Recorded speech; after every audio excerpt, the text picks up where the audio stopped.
Welcome to our lecture online. This particular problem on the JEE advanced test is not quite as lengthy as the one we did just previously in the optics set of problems. Although it's still not an easy problem, so let's take a look at it. It deals with refraction. Notice we have two identical rods, R1 and R2, that have an index of refraction of 1.5, and they have a convex end on both sides, on one side each, so we have one here, one there. And the curvature of that convex side is equal to the radius of curvature is 10 centimeters. They are placed with the curved surfaces at a distance d apart and facing one another. And you can see that the optical axis goes right through the middle of both rods. When a point source of light P 50 centimeters away from the edge is placed in rod R1 on the optical axis 50 centimeters from the curved surface, the rays emanating from here will eventually end up in this rod, but will be parallel in that rod in R2. But in order to do that, we have to place the rods at the correct distance. The question is, what is the required distance for the rays to be parallel in rod 2? And here are the four possible answers, A, B, C, and D. And notice I use a convention that S is the object distance and S prime is the image distance. So how do we do that? Well, first of all, you need to remember the equation that we need when rays go across a boundary, a refractive boundary. The equation is that N1 over S plus N2 over S prime is equal to N2 minus N1 over the radius of curvature across that boundary. Notice that 1 is where we came from, 2 is where we're going. So we go from inside the rod to outside the rod. So this is N1 and this is N2. And R is the radius of curvature, but remember here that the curvature is away from the source, which means that's going to be a negative radius of curvature. So let's plug in the numbers and see what we get. We're trying to solve for S prime. So N1 would be 1.5 divided by S, which is 50, plus N2, well, N2, that would be 1 over S prime, which is what we're looking for, is equal to N2, which is 1 minus N1, which is 1.5, divided by the radius of curvature, but since it bends away from the source, then it's a minus 10 centimeters. So that allows us to solve for S prime.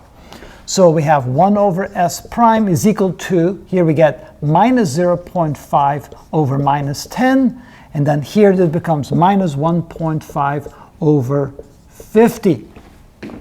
Notice that this has two minuses, that becomes plus, so we have 1 over S prime is equal to, let's change the denominator to 50, so this would be 2.5 over 50 minus 1.5 over 50, which is 1 over 50, which means therefore that S prime is equal to 50 centimeters. So now we have found the location of the image caused by P right here. So we have an image somewhere, wherever that happens to be. There it is. There's the image caused by the source P inside the rod. And we know that the distance from there to there is 50 centimeters.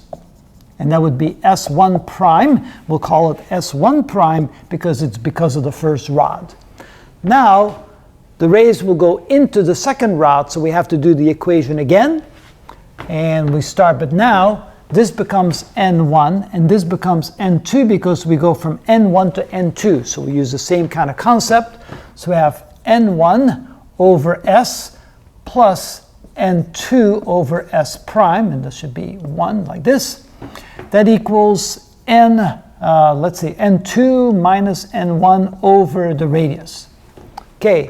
Now, since the rays are supposed to be parallel in rod 2, that means that the image will be at infinity. So the image distance will be at infinity in the second rod. So here we have N1 is 1, and S is going to be this distance right here. This is going to be S, and so we're going to add the 50 centimeters to S to get the total distance D, and there's our choice.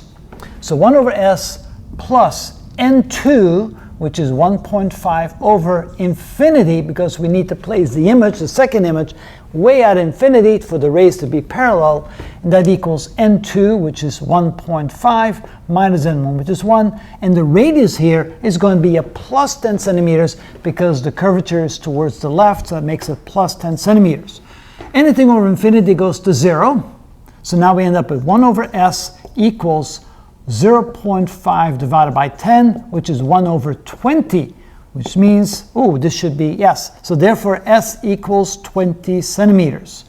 That means the total distance d is equal to 50 centimeters plus s, which is 50 centimeters plus 20 centimeters, which is 70 centimeters. In order to have the rays parallel in the second rod, 70 centimeters means answer B is the correct answer.